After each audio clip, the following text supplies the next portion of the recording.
प्रिय छात्रों नमस्कार। एनसीईआरटी गणित कक्षा 10वीं में आपका स्वागत है। आज से हम लोग अध्याय 4 यानी द्विघात समीकरण शुरू कर रहे हैं। तो द्विघात समीकरण को हम समझ लेते हैं कि आखिर ये होता क्या है। तो द्विघात समीकरण के समझने के लिए हम निम्न परिभाषा पर ध्यान देंगे। तो आइए देख लेते हैं। द्विघात समीकरण को इंग्लिश में बोलते हैं क्वाड्रेटिक इक्वेशन। तो इसकी परिभाषा क्या है आइए देख लेते हैं। ऐसा समीकरण जो ax वर्ग प्लस bx प्लस c बराबर 0 के रूप में होता है, जहाँ a, b तथा c वास्तविक संख्याएं हैं और a बराबर नहीं है 0, तो इसे हम कहते हैं द्विघात समीकरण। तो आपको ध्यान रखना है, ऐसा समीकरण जिसमें बराबर में 0 है और अधिकतम 2 की घात हो उसे हम द्विघात समीकरण कहते हैं। 2 की घात अधिकतम है इसलिए हम इसे द्विघात समीकरण कहते हैं। तो ये तो हो गई द्विघात समीकरण की परिभाषा। अब इसके बाद हम लोग प्रश्नावली 4.1 देख लेते हैं। प्रश्नावली 4.1 में प्रश्न क्रमांक 1 दिया गया है, जांच कीजिए कि क्या निम्न द्विघात समीकरण है। तो हमें ये 8 क्वेश्चंस दिए गए हैं और हमें जांच करना है कि क्या ये द्विघात समीकरण है। तो चलिए अब हम लोग पहला क्वेश्चन लेते हैं। तो यहाँ पर पहला क्वेश्चन दिया गया है, x धन 1 का वर्ग बराबर 2 ब्रैकेट में x माइनस 3। तो आइए अब इसको हल करते हैं। तो पहला स्टेप ये होता है कि आप क्वेश्चन को ज्यों का त्यों ही लिख दीजिए। तो हम क्वेश्चन को ज्यों का त्यों लिख देते हैं, x धन 1 का वर्ग बराबर 2x माइनस 3। सबसे पहले आपको ज्यों का त्यों लिख देना है। अब यहाँ पर x प्लस 1 का वर्ग लिखा है तो हम सर्व समीका लगा देते हैं a धन b का होल वर्ग, a धन b का होल वर्ग, और ये सर्व समीका होती है a वर्ग प्लस b वर्ग प्लस 2ab। ये यहाँ पर सर्व समीका होती है, लेकिन a का मान हम लोग x मान रहे हैं और b का मान 1 मान रहे हैं। तो यहाँ पर हम लोग देख रहे हैं a वर्ग, तो a का मान कितना था x, तो यहाँ पर हो जाएगा x वर्ग प्लस लगा है तो प्लस, b का मान कितना था 1, इसलिए आप यहाँ पर लिख दोगे 1 का वर्ग प्लस लगा है तो प्लस 2, a का मान आप यहाँ पर देख सकते हो कितना माना था x, तो x गुणित b का मान कितना माना था 1, तो 1 लिख दो।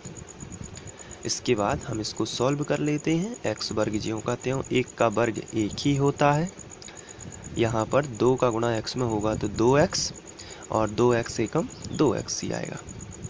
तो कुल मिलाकर x प्लस 1 का स्क्वायर जो है वो कितना आता है x वर्ग प्लस 1 प्लस 2x। तो आइए इसको हम फेयर में लिख लेते हैं, x वर्ग प्लस 1 प्लस 2x बराबर, अब यहाँ पर आपको ध्यान से देखना है, 2 का गुणा x में होगा और 2 का गुणा -3 में भी होगा। तो चलिए करते हैं। सबसे पहले 2 का गुणा x में करेंगे तो आएगा 2x, माइनस लगा है तो माइनस और 2 दिया 6। और जब भी यहाँ पर बराबर चल रहा हो तो हम यहाँ पर इम्प्लाई जेड का यूज कर सकते हैं। आगे बढ़ते हैं। यहाँ पर 2x बराबर के इस तरफ भी है और 2x बराबर के इस तरफ भी है, तो ये बराबर संख्याएं हैं और बराबर में हैं, इसलिए हम इनको कैंसिल कर सकते हैं। तो ये 2x और 2x कैंसिल हो जाएगा, तो बचेगा क्या x वर्ग प्लस 1, और ये बराबर की इस तरफ जो -6 है इसका हम पक्षांतर इस तरफ कर देते हैं तो +6 हो जाएगा, तो बराबर में मिलेगा 0। अब आगे बढ़ते हैं। यहाँ पर x वर्ग लिखा है, इसको हम ज्यों का त्यों 6 और 1 को जोड़ लेंगे तो आ जाएगा 7, बराबर में मिलेगा 0। अब यहाँ पर आप देख रहे हैं कि यहाँ पर 2 की घात है, तो आप यहाँ पर लिखोगे यहाँ एक्स वर्ग प्लस 7 ए एक्स वर्ग प्लस बी एक्स प्लस सी बराबर 0 के रूप में है,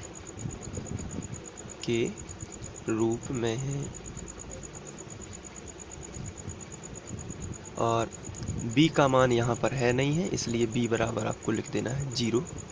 कहने का मतलब है ए एक्स वर्ग तो है, लेकिन a का मान कितना है 1, तो 1 एक्स वर्ग, और सीधा c का मान दिया गया है 7 और b का मान है ही नहीं, इसलिए b बराबर कितना है 0। लेकिन ये ए एक्स वर्ग प्लस बी एक्स प्लस सी के रूप का है। तो इस तरीके से हम पहला क्वेश्चन सॉल्व कर सकते हैं और आप इसको नोट भी कर सकते हैं।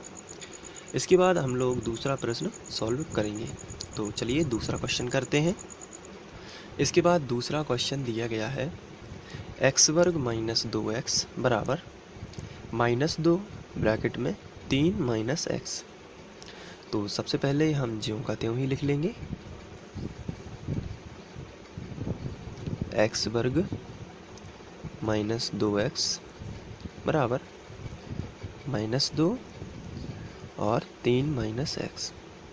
इसको हम ज्यों का त्यों लिख लेते हैं। अब आगे बढ़ते हैं और इसको सॉल्व करते हैं। इसको हम ज्यों का त्यों लिखेंगे, एक्स वर्ग माइनस 2x। यहाँ पर हम गुणा कर सकते हैं माइनस के 2 का इन दोनों में। माइनस का 2 3 में भी गुणा करेगा और माइनस का 2 माइनस एक्स में भी गुणा करेगा। तो सबसे पहले 3 में होगा तो माइनस 3 दूनी 6, माइनस माइनस का बन जाएगा प्लस, और 2 का गुणा x में होगा तो आएगा 2x। अब इसके बाद आगे बढ़ते हैं। तो यहाँ पर हम पक्षांतर करेंगे तो मिलेगा x वर्ग। यहाँ पर आप देख रहे हैं कि 2x यहाँ है, 2x यहाँ है, लेकिन ये प्लस माइनस में है इसलिए कैंसिल नहीं हो सकते। तो -2x और ये प्लस का 2x इस तरफ आ जाएगा। हम बराबर की इस तरफ दोनों संख्याओं को लाएंगे, तो पहले हम प्लस 2x को इस तरफ लाएंगे तो -2x हो जाएगा। इसके बाद माइनस का 6 इस तरफ आएगा तो प्लस 6 हो जाएगा, और बराबर में कुछ नहीं बचेगा तो 0। आगे बढ़ते हैं। तो एक्स वर्ग, यहाँ पर माइनस का 2x और माइनस का 2x दोनों जुड़ रहे हैं, इसलिए माइनस के 4x हो जाएंगे और प्लस में आएगा 6 बराबर 0। तो आप देख रहे हैं कि ये ए एक्स वर्ग प्लस बी एक्स प्लस सी के रूप का है, तो हम लिखेंगे उपरोक्त समीकरण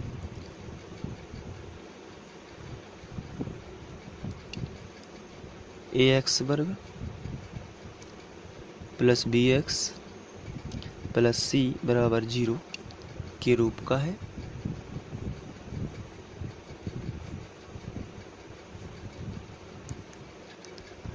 अतः द्विघाती समीकरण होगा, तो ये बिल्कुल भी इसमें कोई समस्या